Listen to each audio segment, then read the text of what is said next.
வசனத்தை மாத்திரம் வாசித்து ஆண்டவரை குறித்து நாம் தியானிக்கணும்னு சொல்ல ஆசைப்படுகிறேன். ஆதியாகமம் 12வது அதிகாரம் 3வது வசனத்தை நான் வாசிக்கலாம். ஆதியாகமம் 12:3. உன்னை ஆசீர்வதிக்கிறவர்களை நான் ஆசீர்வதிப்பேன், உன்னை சபிக்கிறவர்களை நான் சபிப்பேன், பூமியில் உள்ள வம்சங்கள் எல்லாம் உனக்குள் ஆசீர்வதிக்கப்படும். எடுத்த செய்தியை கொஞ்சம் நான் வந்து சொன்னா, ஆண்டவர் சொல்லுகிற ஒரு காரியம், பூமியில் உள்ள வம்சங்கள் எல்லாம் உனக்குள் ஆசீர்வதிக்கப்படும். இன்னைக்கு ஆண்டவர் நான் என்ன சொன்ன, ஒருத்தரோடு தான் ஆண்டவர் பேசிட்டு இருக்கார். என்னோடு தான் ஆண்டவர் பேசுறார், உன்னோடு பேசுறேன். அவங்களுக்கு நான் சொல்லுவது இது ஆண்டவர் பாஸ்டருக்கு பேசுறாரு, அப்படி கிடையாது. இந்த வார்த்தையை ஆண்டவர் எனக்கு சொல்றார். என்ன சொல்றாருன்னா, பூமியில் உள்ள எல்லா வம்சங்களையும் யாருக்குள் ஆசீர்வதிக்கிறாராம்? உனக்குள். எனக்குள்ள தேவன் இந்த பூமியை ஆசீர்வதிக்கிறார். என்னை கொண்டு இந்த பூமியை ஆண்டவர் ஆசீர்வதிக்கிறார். யாருக்கு இந்த காரியத்தை சொல்றாரு? ஆபிரகாமை பார்த்து சொல்லுகிறார். இந்த முதல் 3 வசனங்களை நாம் அப்படியே வாசித்து பார்த்து சொன்னா, கர்த்தர் ஆபிரகாமை நோக்கி, நீ உன் தேசத்தையும் உன் இனத்தையும் உன் தகப்பன் வீட்டையும் விட்டு புறப்பட்டு நான் உனக்கு காண்பிக்கும் தேசத்திற்கு போ. இது பலமுறை நம்ம படிச்சிருக்கிறோம், பாஸ்டர் அதிகமாக விளக்கி இருக்கிறாரு. இதுல ஒரு சில காரியங்களை நாம் கற்றுக்கொள்ளலாம். ஆண்டவர் எதிர்பார்க்கிற ஒரே ஒரு காரியம், நீ போ என்று சொன்னார்.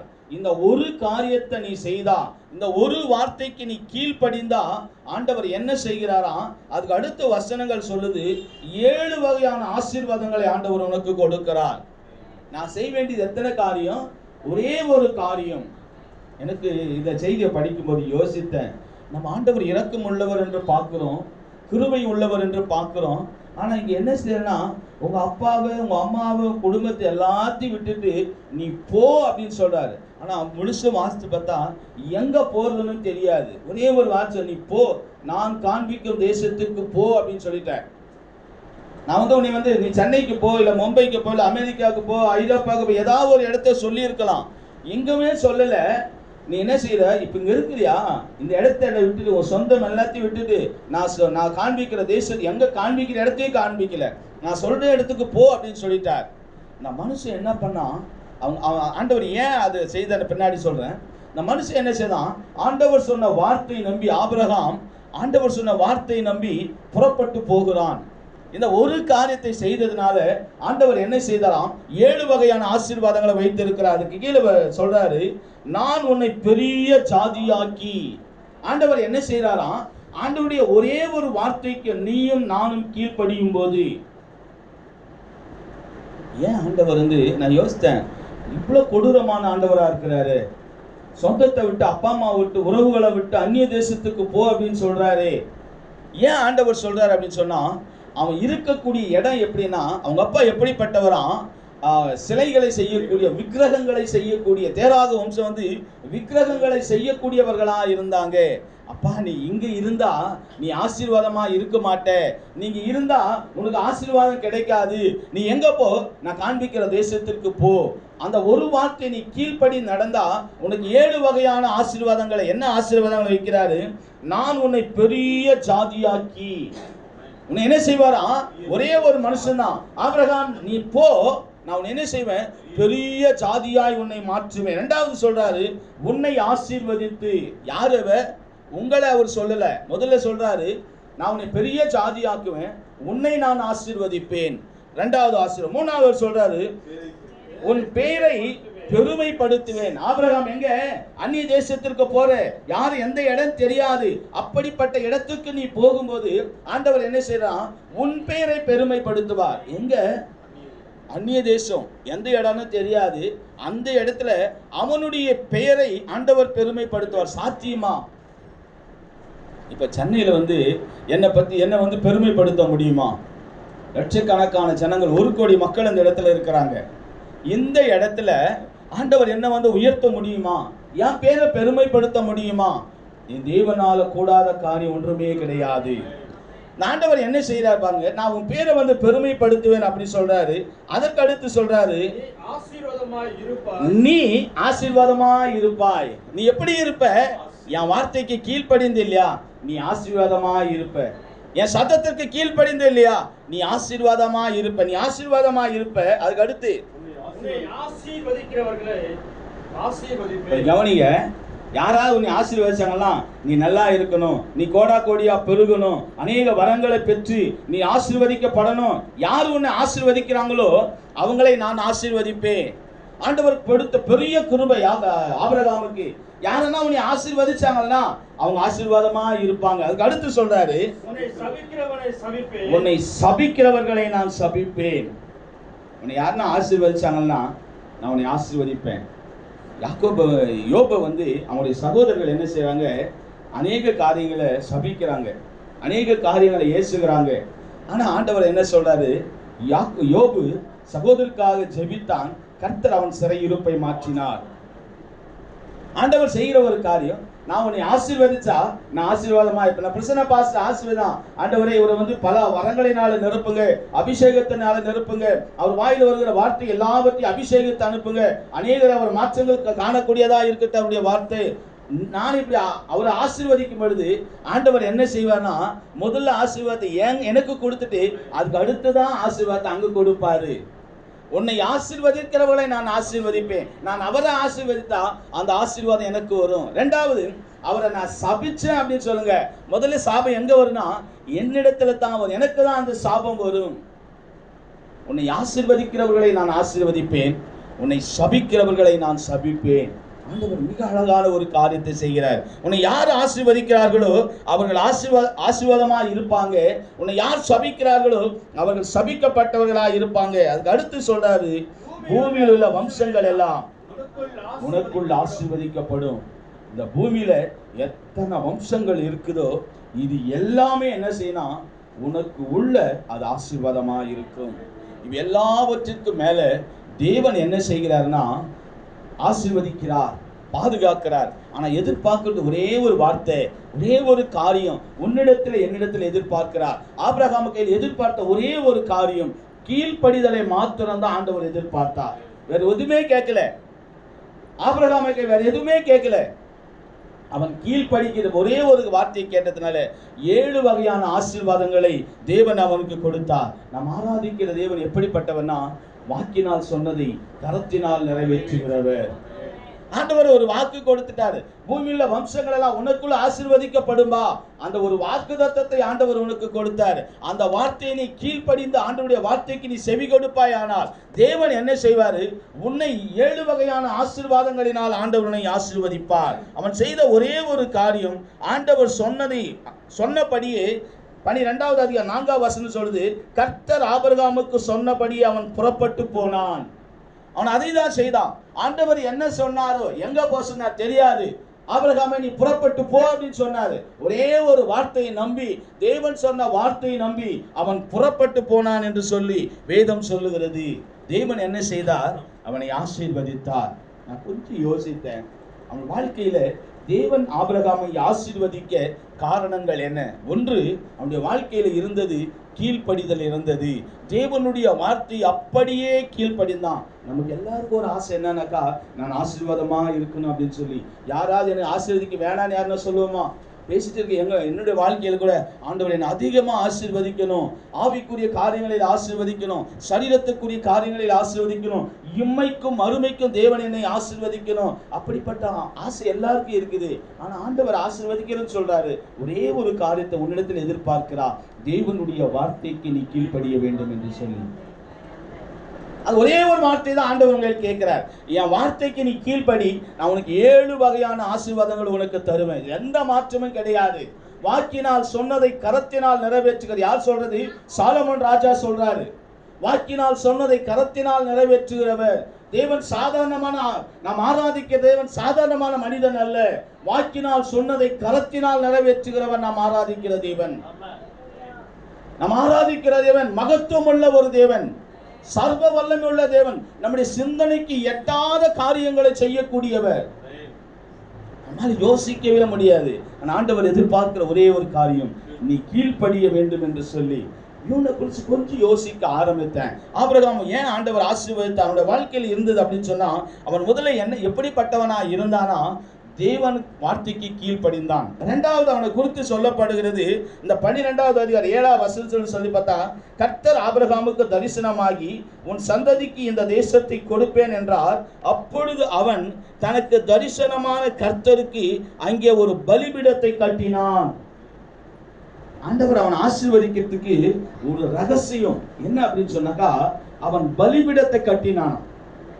அதுக்கு அடுத்த வசனம் சொல்லுது, பின்பு அவன் அவ்விடம் விட்டு பெயர்ந்து பெத்தேலுக்கு கிழக்கே மலைக்கு போய் பெத்தேலுக்கு மேற்கேக்கும் ஆயி கிழக்குக்கும் இருக்கக்கூட கூடாரம் போட்டு அங்கே கர்த்தருக்கு ஒரு பலிபீடத்தை கட்டி கர்த்தருடைய நாமத்தை தொழுது கொண்டான். அவன் கையில் இருந்தது எல்லாம் ஆண்டவரை தொழுது கொள்வதற்கு முக்கியத்துவம் கொடுத்தான். அவன் போகிற இடமெல்லாம் ஒரு பலிபீடத்தை கட்டினான். பலிபீடம் என்பது ஆலயம். அவன் தேவனை தொழுது கொள்வதற்காக ஒரு ஆலயத்தை கட்டினான். அப்ப நம்ம எல்லாம் யோசிக்கலாம், அங்க இருக்கு நல்லா யோசிக்கணும். அப்ப நம்ம எல்லாரும் ஒரு ஆலயத்தை கட்டணுமா? இப்ப எல்லா ஆலயத்தை கட்டினா எங்க போறது அப்படின்னு சொன்னா, நம்முடைய தலைமையில் விழுந்த கடமை, நாம் ஒவ்வொருவரும் ஆலயத்தை கட்டுகிற மக்களா இருக்கணும். ஆலயம் எதுன்னு சொன்ன ஆண்டவர் சொல்றாரு, நீங்களே அந்த ஆலயம். ஒருவரும் ஒவ்வொரு ஆலயம். இது தேவன் தங்கக்கூடிய ஒரு ஆலயம். இந்த ஆலயத்தை கட்டுவது யாருடைய கடமை அப்படின்னா, தேவனை ஆராதிக்கிற ஒவ்வொருடைய கடமை. எந்த மாற்றம் கிடையாது. ஒரு ஆத்மா நரகத்தை நோக்கி ஓடிட்டு இருக்குது. அந்த ஆத்மாவுக்கு யார் சுவிசேஷம் அறிவிப்பாங்க? அது ஒரு ஆலயமாச்சு, தேவன் தங்குகிற இடமாச்சு. இந்த ஆத்மாவுக்கு நான் சுவிசேஷத்தை சொன்னா இந்த ஆத்மா தேவனுடைய ஆலயமாய் மாறி போகுமே. அதுக்கு தான் லதா சிஸ்டர் இருக்கிறாங்க, பிரசன்னா பாஸ்டர் இருக்காங்க, அவங்க மனைவி இருக்கிறாங்க. அது அவங்களுடைய கணக்குக்கு போகுது. எனக்கு என்ன வரும்?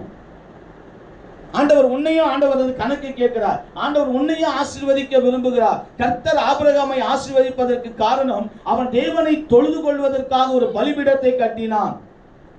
ஆண்டவரை தொழுது கொள்வதற்கு ஒரு பலிபீடம், ஆண்டவரை தொழுது கொள்வதற்கு ஒரு ஆலயம் வேண்டும்.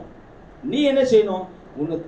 சமயம் வாய்த்தாலும் வாய்க்காவிட்டாலும் சுவிசேஷத்தை அறிவிப்பது உன் தலைமையில் விழுந்த கடமை. ஆண்டவர் என்னவே ஆசீர்வதிக்கல, நான் எங்க போய் சுவிசேஷம் சொல்றதுன்னா, நீ செஞ்சு பாரு, ஆண்டவர் ஆசீர்வதிப்பதை உன்னால் தடை பண்ணவே முடியாது. ஆண்டவர் என்னை ஆசீர்வதிக்க ஆரம்பிக்கணும்னா, ஆண்டவர் இயேசு, நான் கிராமத்தில் போய் ஊழியத்தை செய்வோம். எங்க வேலை என்னன்னாக்கா, யாருன்னே தெரியாது. ஒரு சமயம் ஆந்திரா பகுதியில் தெலுங்கு, நான் தமிழ்ல பேசுவேன், தெலுங்குல பேசுவாங்க. அப்போ அவங்களுக்கு நான் ஒரே ஒரு காரியத்தை சொல்லுவேன். அவங்களுக்கு போய் சேருதா சேரலையா அது எனக்கு தெரியல. ஆண்டவர் ஒரு காரியத்தை என்ன சொல்லிட்டாரு, சுவிசேஷம் சொல்லுன்னு சொல்லிட்டாரு.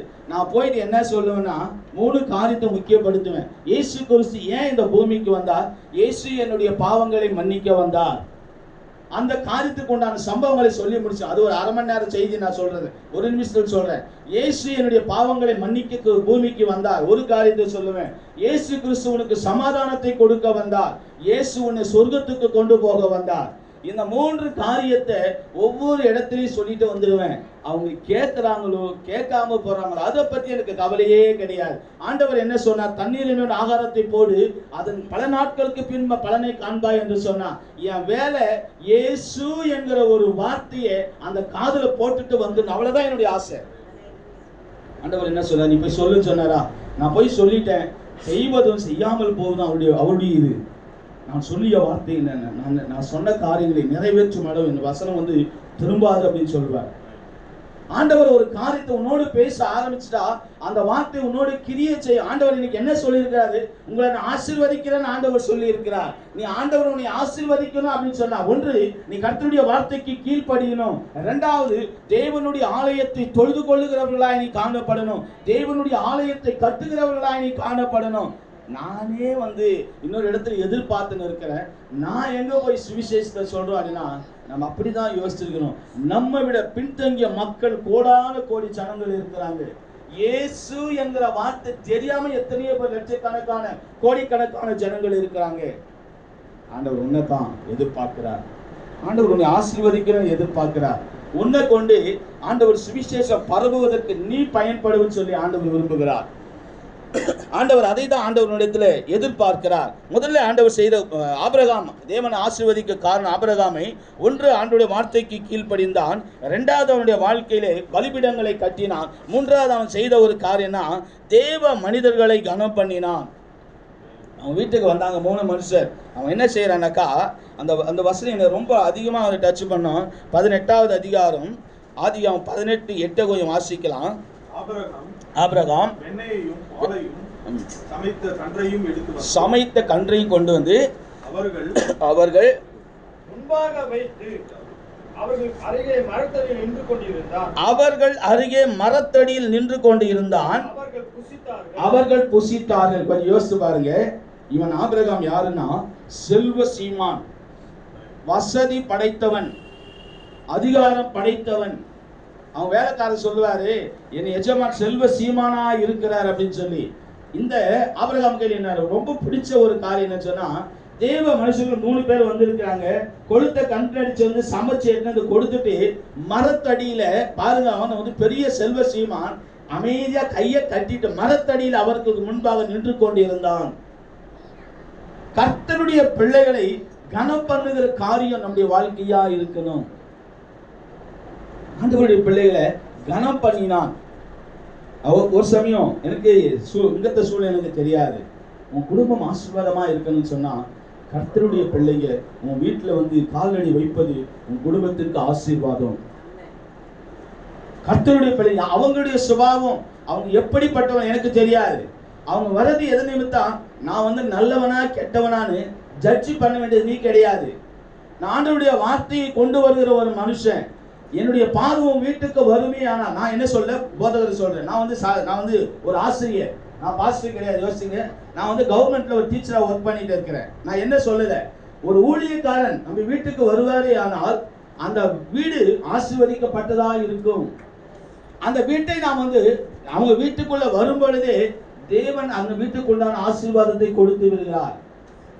கர்த்தருடைய அதாவது ஆண்டவருடைய பிள்ளைகளுடைய பாதங்கள், ஊழியனுடைய பாதங்கள் மலையின் மேல் எவ்வளவு அழகானது அப்படின்னு சொல்லுவார்.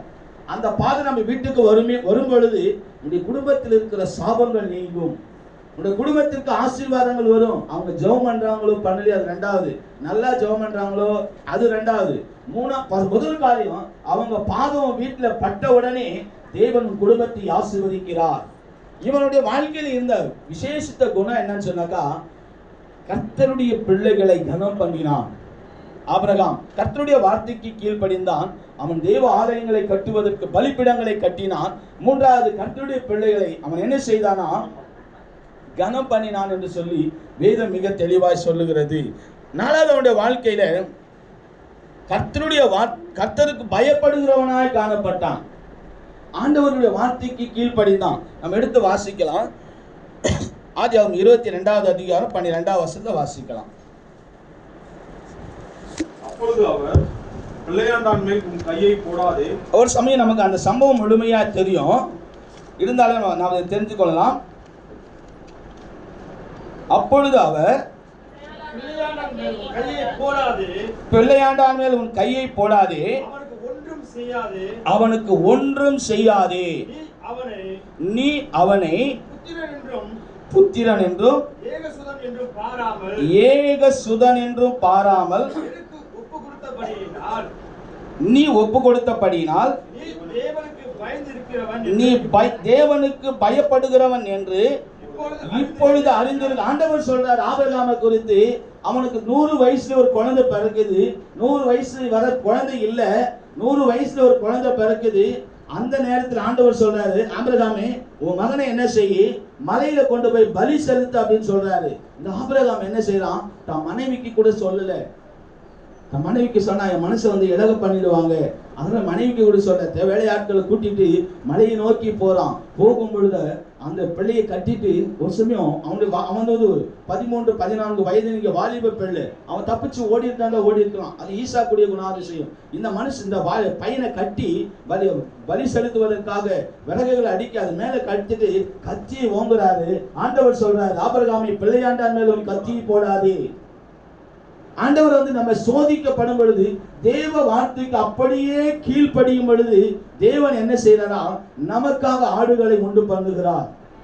அவன் சொல்ற காரியம், நீ தேவனுக்கு பயப்படுகிறவன் இப்பொழுது நான் அறிந்திருக்க. ஆண்டவர் சொல்றாரு, நீ யாருக்கு பயந்தவன், தேவனுக்கு பயந்தவன். ஆண்டவருடைய வார்த்தை அப்படியே அவன் விசுவாசித்தான்.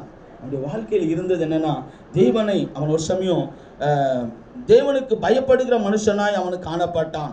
அது ஆண்டவர் வேதம் சொல்லுது, தமக்கு பயந்து தமது கிருபைக்கு காத்திருக்கிறவர்கள் மேல் தன் ஆத்துமாவை மரணத்திற்கு விலைக்கு விடுவிக்கிற தேவனாய் இருக்கிறார். சங்கீதக்காரன் எழுதுவாரு, சங்கீதம் 33:18-19 தமக்கு பயந்து தமது கிருபைக்கு காத்திருக்கிறவர்கள் ஆத்துமாவை மரணத்தில் விலைக்கு விடுவிக்கிறவர், கர்த்தருடைய கண் அவர்கள் மேல் நோக்கமாய் இருக்கிறது. தேவனுடைய கண் என்ன செய்யுதுன்னா, தமக்கு பயந்து இருக்கிற பிள்ளைகள் மேல மரணத்திலிருந்து ஆண்டவர் விடுவிக்கிறார். ஈசாக்கு ஆண்டவர் விடுவித்தாரு, ஆபிரகாமை தேவன் விடுவித்தார். ஏன்னா தேவனுக்கு பயம். வாழ்க்கையில தேவனுடைய வார்த்தைக்கு நாம் கீழ்ப்படியும் பொழுது, தேவனை குறித்த பயம் நமக்கு இருக்கும்போது, ஆண்டவர் சொல்வது அப்படியே செய்யும் பொழுது, தேவன் நம்மை அதிகமாய் ஆசீர்வதிக்கிற ஒரு தேவனாய் இருக்கிறார். தேவன் நம்மை அதிகமாய் ஆசீர்வதிக்கிற ஒரு தேவனாய் இருக்கிறார். இன்னொரு காரியம் என்னன்னு சொன்னாக்கா, நான் 4 காரியங்கள் சொன்னேன். 1, கர்த்தருடைய வார்த்தைக்கு அவன் கீழ்ப்படிந்தான், கர்த்தருடைய பலிபீடங்களை அவன் கட்டினான், தேவ மனிதர்களை கனம் பண்ணினான், தேவனுக்கு பயந்தவனாய் இருந்தான். கடைசியாய் ஒரு காரியத்தை சொல்ல முடிக்க ஆசைப்படுகிறேன். அவன் எப்படிப்பட்டவனாய் இருந்தான்? திரும்பி பார்க்காதவனாய் இருந்தான். அவன் திரும்பி பார்க்கவே இல்லை, திரும்பி பார்க்கல. நேற்று எங்க மனைவி பேசினாங்க, திரும்பி பார்த்து உப்பு தூணாளா சாராளுடைய லோத்துடைய மனைவி, அவங்க திரும்பி பார்த்து உப்பு தூணா மாறிட்டாங்க அப்படின்னு சொல்லி. சாதாரணமான ஒரு காரியத்தை திரும்பி பார்க்கறது. திரும்பி பார்க்காதன்னு ஆண்டவர் சொல்லிட்டார், திரும்பி பார்க்கவே கூடாது. அவங்க திரும்பி பார்த்தாங்க, உப்பு தூணாய் மாறி போனாங்க. முன்ன போனவங்களுக்கு யாருக்கும் தெரியாது. அது ஒரு பெரிய காரியம். இந்த ஆபிரகாமுடைய வாழ்க்கையில அவன் என்ன செய்யறான்? அவங்க ஈசாக்கு பெண் கொள்ள ஆசைப்படுகிறான். பெண் கொள்ள ஆசைப்படும் போது அவங்க வேலைக்காரனை அனுப்புறார். அப்ப அனுப்பும் போது ஒரு வார்த்தையை சொல்லுவார். என்ன சொல்றாரு? ஆதியாகமம் 24வது அதிகாரம் 6வது வசனம் 6, 7, 8 இந்த வசனங்களை வாசிக்கலாம். அதற்கு ஆபிரகாம், என் குமாரனை மறுபடியும் அங்கே அழைத்து கொண்டு போகாதபடிக்கு எச்சரிக்கையா இரு. அவர் சொல்றாரு, மிக அழகா சொல்றாரு, என் மகனை என்ன செய்யாது, நீ அந்த இடத்திற்கு கொண்டு போகாதபடிக்கு நீ என்ன எப்படி இருக்கணுமா? எச்சரிக்கையா இருக்கணும் அப்படின்னு சொல்லுவாரு. 28வது வசனத்தை வாசிக்க. 24:8 பெண் உன் பின்னே வர மனதில்லாத இருந்தார்கள், அப்பொழுது நீ இந்த என் ஆணைக்கு நீங்களா இருப்பாய், அங்கே மாத்திரம் என் குமாரனை அழைத்து கொண்டு போக வேண்டாம் என்றான். நான் வந்த இடம் எங்க? எங்க அப்பா இருக்கக்கூடிய இடம், என் முன்னோர்கள் இருந்த இடம். அந்த இடத்துக்கு ஆண்டவர் சொல்லிட்டார், அந்த இடத்துக்கு வந்துரு அப்படின்னு சொல்லி. திரும்பவும் நான் அந்த இடத்துக்கு போகக்கூடாது. 2வது, என் பிள்ளையும் அங்க கொண்டு போகக்கூடாது. நீ பெண்ணு பார்க்க போறியா, போ. அந்த இடத்துல என்ன செய்ய அப்படின்னு சொன்னா, பெண்ணும் கூட வருவாங்க. வரல அப்படின்னு சொன்னா பரவாயில்ல, அதுக்கு நீங்களா இருப்ப, ஆனாலும் என் மகனை அந்த இடத்திற்கு கொண்டு போக வேண்டாம். இது பெரிய ரகசியமான ஒரு காரியம். தெய்வனை ஆராதிக்கிற நாம் பின்னிட்டு பார்க்க கூடாது. உலக காரியங்கள் திரும்ப நமக்குள்ள வரக்கூடாது. நீ நான் எப்படிப்பட்டவர்னா, தேவனுடைய இரத்தத்தால் கழுவப்பட்ட பிள்ளைகள், தேவனுடைய இரத்தத்தால் கழுவப்பட்ட பிள்ளைகள். ஆண்டவர் என்னை எங்கிருந்து எடுத்தாரு? என்னவ சாக்கடையிலிருந்து எடுத்தார். சாக்கடையிலிருந்து எடுத்து எதற்கு கழுவினார்னா, அவருடைய இரத்தத்தால் என்னை கழுவி என்னை பரிசுத்தப்படுத்தி அந்த பரிசுத்த தேவனுடைய சன்னிதானத்தில் என்னை கொண்டு வந்திருக்கிறார். நாம யோசிக்கும் அப்படின்னா, நம்ம கொஞ்சம் ஜனங்கள் தான் அப்படி நாம யோசிக்கும். பாலி அங்க வச்சு என்ன செய்வாராம், அவர் சபையில பிரசங்கத்தை ஆரம்பிக்குவாராம். எத்தனை பேர் இருப்பாங்க தெரியுமா? 3 பேர். அவரு, அவங்க மாமியார், அவங்க மனைவி, இன்னும் ஒருத்தர் கூட. இவர் பிரசங்கம் பண்ணவர் 3 பேர் கேட்பாங்க. அவர் என்ன செய்வாராம், 1000 பேர் இருக்கிற மாதிரி பிரசங்கம் பண்ணுவாராம். அவங்க மனைவி மாமியார் வீட்டுல போயிட்டு, ஏன்பா நாங்க 3 பேர் தானே இருந்தோம், ஏன் நீ அப்படி கத்தி பேசின்னு இருக்கிற? 3 பேருக்கு அமைதியா சொன்னா போதாதா அப்படின்னு சொல்லி. அவர் சொல்லுவாராம், என்னுடைய ஜபங்களை கேட்டு நம்முடைய தொழுகைக்கு தேவன் தம்முடைய ஆயிரக்கணக்கான சேனைகளோடு வந்திருக்கிறார்.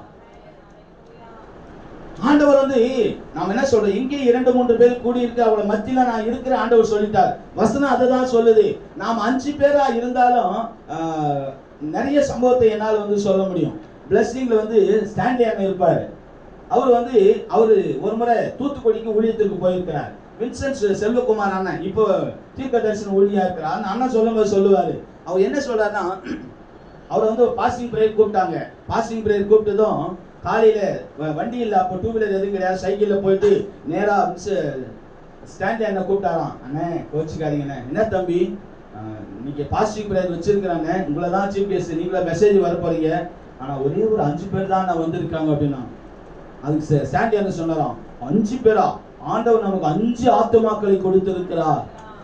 தேவனுடைய பார்வைக்கு ஆட்கள் அதிகம் கிடையாது. 2 பேர் இருந்தாலே அந்த தேவ சேனை நம்ம மத்தியில வந்துடும், எந்த மாற்றம் கிடையாது. தேவன் நம்ம இங்க இருக்கிறது நம்ம மாத்திரம் இல்ல, நம்மோடு கூட தேவ பிரசன்னம் இருக்குது, தேவ சேனை இருக்குது. தேவன் வருகிற இடத்துல நாம் எதுக்கு சபை கூடி வருதல் விட்டு விடாதுன்னு எதுக்கு சொல்லுது அப்படின்னு சொன்னா, நமக்குள்ள தேவ பிரசன்னம் நிரம்பி இருக்குது. நான் 6 நாள் பாடுகளை அனுபவித்து உலகத்தோடு வாழ்ந்து கொண்டிருக்கிறேன். ஒரு நாளிலே தேவனுடைய பாதத்தில் அமர்ந்து தேவ பலனை பெற்றுக் கொள்வதற்காக நாம் வந்திருக்கிறோம். நான் டெய்லி ஜெபம் பண்றேன்னா, டெய்லி வேத வாசிக்கணும்னா, ஆனா வாரத்துக்கு ஒரு நாள் போனோம்னா தேவன் அபிஷேகிக்கிற இடம் இதுதான். தேவன் உன்னை பலப்படுத்துகிற இடம் இதுதான். தேவன் தேவ சேனையோடு இறங்குகிற இடம் இதுதான். அவன் என்ன செய்தானா, திரும்பி பார்க்க வேண்டாம், என் மகனை எங்க கொண்டு போகாத, திரும்பவும் கொண்டு போகாத. ஏன் சொன்னா, அந்த இடத்துக்கு என் மகன் போக கூடாது. நீ உலகத்திலிருந்து வந்துட்டு திரும்ப நீ உலகத்திற்கு போக கூடாது. திரும்ப விக்கிரகமான காரியங்கள் நம்முடைய வாழ்க்கையில வரக்கூடாது. பில்லி சூனிய காரியங்கள் நம்முடைய வாழ்க்கையில வரக்கூடாது. பெயர் பொருத்தம் பார்க்க கூடாது. நீ கண்டவன் இடத்துல கையை நீட்டக்கூடாது. பெயர் பொருத்தாத திருமண காரியம் நடக்குது அப்படின்னு சொன்னாக்கா 7 பொருத்தங்கள் சரியா இருக்குதான் பார்க்க கூடாது. ஏன்னா இந்த ஆண்டவருக்கு அருவருப்பான காரியங்கள். நாம சாக்கடையில் இருக்கும்போது அந்த சாக்கடையோடு நாம் இருந்தோம்.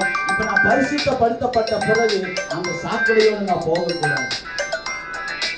ஆபிரகாம் ஏன் என் மகனை அங்க கொண்டு போக கூடாதுன்னு சொன்னாரு. இது சாக்கடையான ஒரு இடம், உலகம் சாக்கடை. அந்த சாக்கடைக்கு நீ போகாதே, நான் உன்னை ரத்தத்தால கழுவி இருக்கிறேன்.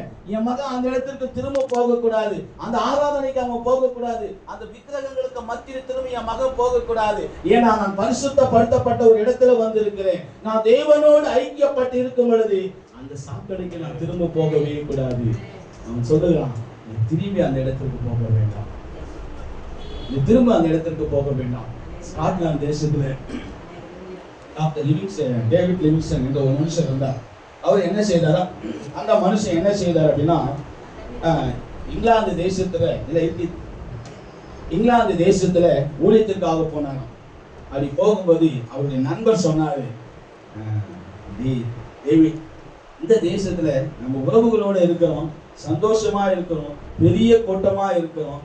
நீ மாத்திரம் ஏண்டா இங்கிலாந்து ஆப்பிரிக்கா தேசத்துக்கு போனாராம். அந்த ஆப்பிரிக்கா காட்டு மனுஷங்க மத்தியில போயிட்டு தனிமையா ஏண்டா நீ சாகணும், நீ சாகும்போது உன் கூட யாருமே இருக்க மாட்டாங்களா, நீ மாத்திரம் தான்டா இருக்கணும், அந்த இடத்துக்கு போக வேண்டாடா டேவிட் அப்படின்னு சொன்னாராம். இந்த டேவிட் லிவிங்ஸ்டன் என்ன செய்தாராம், இல்ல எனக்குள்ள ஆப்பிரிக்காவை குறித்த ஒரு தாகம் உண்டு, அந்த மக்களுக்கு நான் எப்படியாவது சுவிசேஷத்தை சொல்லணும், இயேசு கிறிஸ்துவை நான் சொல்லணும் அப்படின்னு சொல்லி அவனுக்குள்ள ஒரு பெரிய ஏக்கம் இருந்ததுனால, இல்லடா நண்பா நான் அந்த இடத்துக்கு போய் வரேன், தயவு செய்து என்ன தொந்தரவு பண்ணாது அப்படின்னு சொல்லி ஸ்காட்லாந்துல இருந்து அவன் ஆப்பிரிக்கா தேசத்திற்கு போனானா.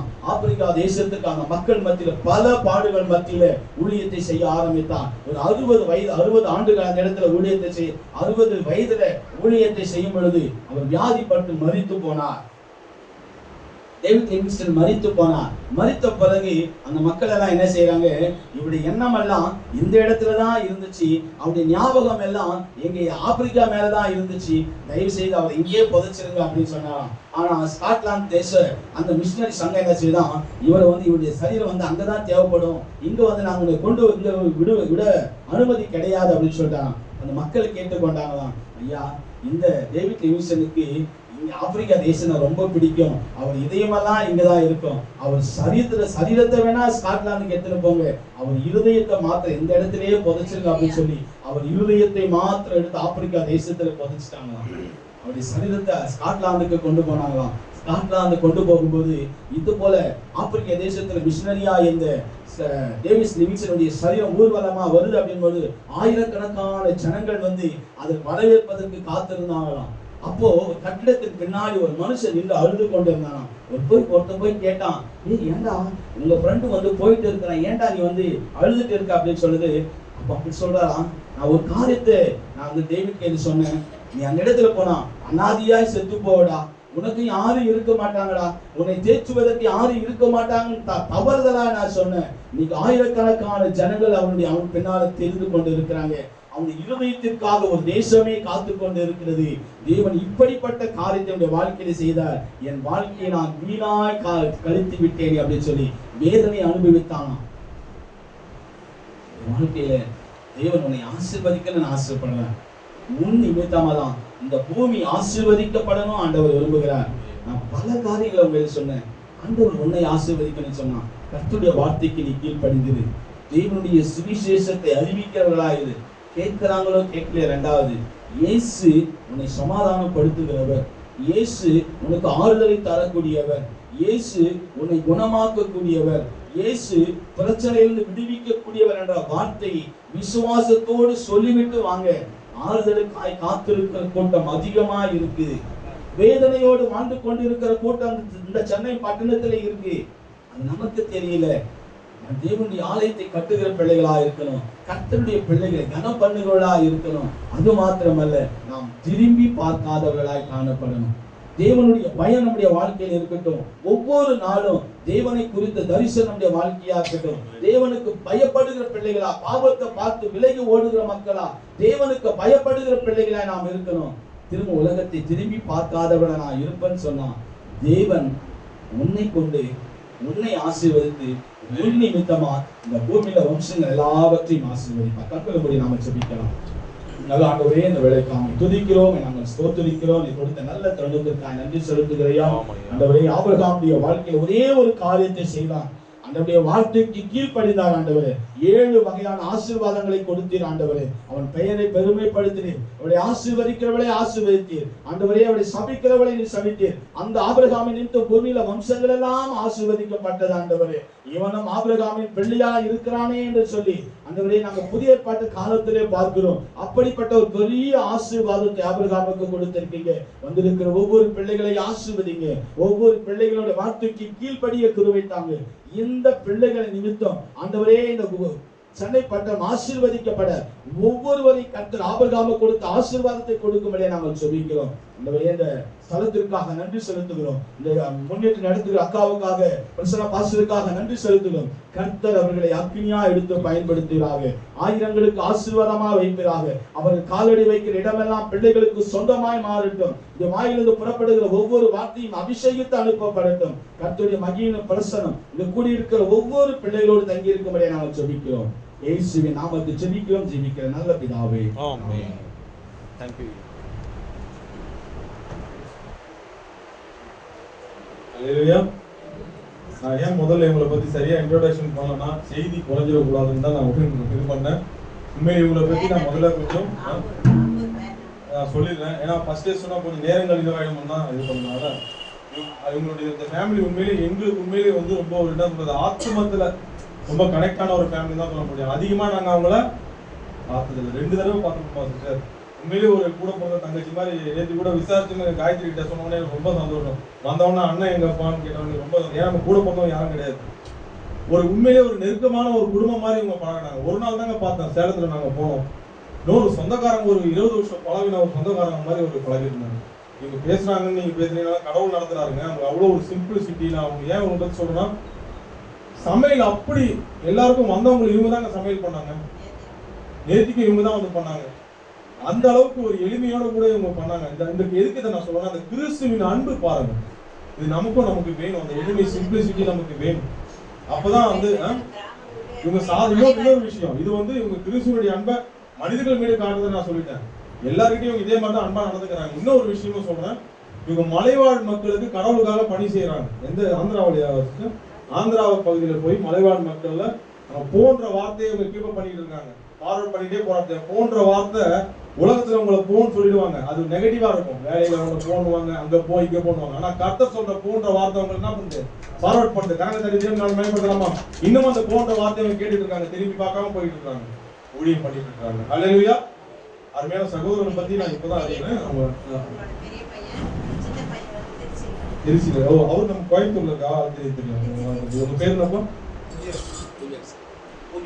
புவியரசு. ரொம்ப அருமையான ஒரு பேர், புவியரசு. சூப்பர். உண்மையிலே இந்த குடும்பங்களுக்காக ஜெபிச்சுங்க, இவங்க செய்கிற ஊழியர்களுக்காக ஜெபிச்சுங்க. வார்த்தை எப்படி இருந்தது? நல்லா இருந்ததா? அப்படியா? அகசின் ஜெபம் ஐயா போன்ற வார்த்தை தாங்க அகசின் ஜெபம் ஐயா. எல்லாருக்கும் தெரியுமா? போன்ற ஒரு வார்த்தை தான் அவர் கேட்டார். இன்னைவரும் அவர் போயிட்டு தான் இருக்கிறார். ஃபார்வர்ட்ல, நான் சொல்றது ஃபார்வர்ட்ல போயிட்டு தான் இருக்கிறார். அந்த போன்ற வார்த்தை நிறைவடையாது. அந்த கீழ்ப்படிதல் அவர் கீழ்ப்படிஞ்சிட்டே இருக்கும்போது நித்தியத்தில கொண்டு போறவரை அந்த கீழ்ப்படிதல் போன்ற வார்த்தை இருந்துதான் இருக்கும். ஹல்லேலூயா. திரும்பி அவர் பார்க்காம போயிட்டே இருக்கிறார். இன்னைக்கு இந்த வார்த்தை எவ்வளவு அழகு பாருங்க. ஆமா ஆமா, நம்மளே சொல்றோம். இன்னைக்கு நம்ம எல்லாருமே வந்திருக்கோம். யாரெல்லாம் ஆசீர்வாதம் வேணாம்னு சொல்லி வந்திருக்கீங்க? எல்லாருக்குமே எத்தனை வகையான ஆசீர்வாதம் ஐயா மூலமா நம்ம தேவன் பேசினாரு? உங்க ஆசீர்வாதத்தினுடைய அந்த ஆசைகளை ஒரு தராசுல வைங்க. தேவன் சொல்லுகிற வார்த்தைகளை கீழ்ப்படிதான் தராசுல வைங்க. எது பெருசா இருக்கும்? உங்க ஆசீர்வாதம் ரொம்ப பெருசுங்க. அது வந்து பெருசா இருக்குது. ஆனா அது செய்யறதுக்கு ஆண்டவர் எவ்வளவு அழகா உங்களுக்கு கொஞ்சம் தான் கீழ்ப்படி சொல்றாரு. கீழ்ப்படியுமா கீழ்ப்படிய மாட்டோமா? போனா கண்ணை மூடிட்டு கீழ்ப்படிஞ்சு போயிடணும். பாவத்துல நீங்க அப்படி கீழ்ப்படின்னு வச்சுக்கலாம், நீங்க இங்க இருந்து ஆசீர்வாதம் போவீங்க. ஹல்லேலூயா. இங்க இருந்து சமாதானத்தோட போவீங்க. இங்க இருந்து பாவத்திலிருந்து விடுவிக்கப்பட்டு போவீங்க. ஆமென். போன்ற வார்த்தைக்கு நீங்க கீழ்ப்படிஞ்சீங்கன்னா கர்த்தர் நீங்க இந்த ஆசீர்வாதத்தை பெற்றுக்கொண்டு இங்க இருந்து போவீங்க. ஆமென். திரும்பி பார்ப்பீங்களா? திரும்பி பார்க்க கூடாது. கர்த்தர் நம்மளை அழைச்சிருக்கிறாரு. அந்த ஆபிரகாமை போன்ற அந்த கீழ்ப்படிதல் ஒவ்வொரு நாளும் நமக்கு இருக்கும் பொழுது அவர் காட்டுகிற திசைகள் எல்லாம் நாம் எப்போ அங்க போய்கொண்டே இருந்தால் நம்ம வாழ்க்கையில எப்போதும் ஒரு முன்னேற்றம் ஆவிக்குரிய வாழ்க்கையிலும் இருக்கும், உலக வாழ்க்கையில உங்க பிள்ளைகள் வாழ்க்கையிலும் இருக்கும். ஆமென். ஆபிரகாமை மட்டும் ஆசீர்வதிச்சாங்க. சந்ததி இன்னைக்கு 3 விதமான சந்ததி நேத்தி நான் படிக்கிறேன். ஐயா சொன்னார் அருமையா. இன்னைக்கு 3 சந்ததி அழகா பிரிஞ்சு நிக்குதுங்க. என்னென்ன சொல்லுங்க? ஆபிரகாம்ல நிறைய இருக்கு சொல்றேன். ஆனா ஃபேமஸ் ஆனது என்னது? கிறிஸ்டியன்ஸ் வந்துட்டோம். இன்னைக்கு ஆபிரகாம் சந்ததி தான் நம்ம எல்லாருமே யூதர்கள், கிறிஸ்துவை ஏற்றுக்கொள்ளாத இஸ்லாமியர்கள். இதெல்லாமே எதுல இருந்து வந்துச்சு? இன்னைக்கு ஆபிரகாமுடைய சந்ததியில இருந்து எல்லாமே பிரிந்து கிடக்கிறது. பாருங்க. அப்போ அந்த ஒரே ஒரு வார்த்தை போன் சொன்னதுக்கு கீழ்ப்படிஞ்சது கேத்துறோம். நிறைய இருக்கு. நான் ஒரு எக்ஸாம்பிளுக்காக சொன்னேன். அப்போ நம்ம இந்த கீழ்ப்படிதல் ரொம்ப ரொம்ப ஆபிரகாமுடைய அந்த வார்த்தைக்கு இந்த கீழ்ப்படிஞ்சு நடக்கும்போது இத்தனை வகையான ஆசீர்வாதங்கள், நம்ம 7 வகையான ஆசீர்வாதங்களை நாமும் நம்ம சந்ததியும் பெற்றுக்கொள்ளுமா? ஹல்லேலூயா. ஓகேவா? தொடர்ந்து நம்ம